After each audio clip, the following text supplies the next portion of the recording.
Bienvenidos a este espacio dedicado a la docencia Scout, la cual tocará en cortos episodios el legado de Baden-Powell, fundador del escultismo.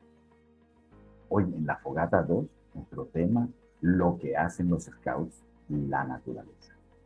Las materias que siguen son las que vosotros deberéis conocer para ser buenos Scouts en la vida al aire libre. Acampar es lo más regocijado en la vida de un Scout. Viviendo al aire libre y en medio de la naturaleza que Dios nos ha dado, en los cerros, entre los árboles, los pájaros, las bestias, el mar, los ríos, es decir, viviendo en contacto con la naturaleza, en una tienda de campaña por casa, guisando nuestros propios alimentos y explorando lo que trae aparejadas salud y felicidad, cosas que no se pueden obtener entre muros de tabique y el humo de la ciudad. Excursionar, internándose cada vez más en el campo, explorando cada día nuevos lugares, constituye una aventura gloriosa. Además, con ello se adquiere tal fuerza y tal resistencia que pronto ya no importan el aire ni la lluvia, ni el frío ni el calor.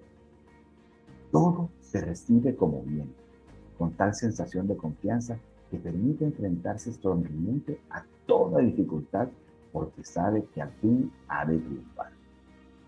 Por supuesto, para poder gozar de un campamento y de una excursión, hay que saber hacerlo con propiedad.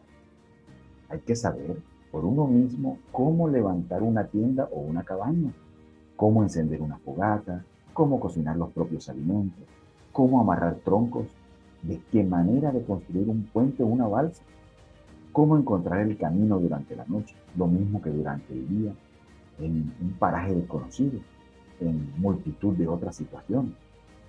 Muy pocas personas aprenden estas cosas viviendo en lugares civilizados donde cuentan con una confortable casa y una cama cómoda para dormir, donde sus alimentos les son preparados y cuando quieran encontrar su camino, solo les basta recurrir a un policía o a alguien que les guíe. Pues bien, cuando estas personas tratan de hacer escultismo o de explorar, se encuentran incapacitadas.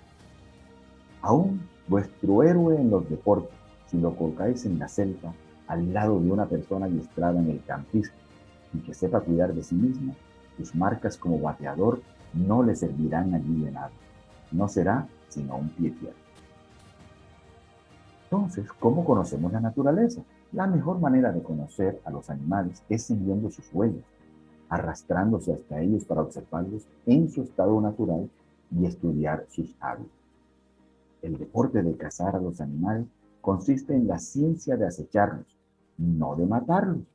Ningún scout voluntariamente mata a un animal solo por el gusto de matarlo. No, eso no se hace. Pero si lo hace es para proporcionarse su alimento, para sobrevivir. O porque ese animal pueda ser dañino, ¿cierto? Pero vaya a hacer daño. Si se observa con constancia a los animales al aire libre, se llega uno a encariñar tanto con ellos que es imposible matarlos. De la misma manera, en los lugares habitados, capacita para leer las huellas de los hombres, caballos, bicicletas, automóviles y deducir de ellas lo que está aconteciendo. Por ejemplo, en esta imagen vemos la terrible huella que deja la inconsciencia humana. Recordad que el scout obedece la ley sexta. El scout ve en la naturaleza la obra de Dios, protege a los animales y las plantas. Muchas gracias. Esperamos en nuestro próximo capítulo. No olvides suscribirte a nuestro canal y activar la campanita.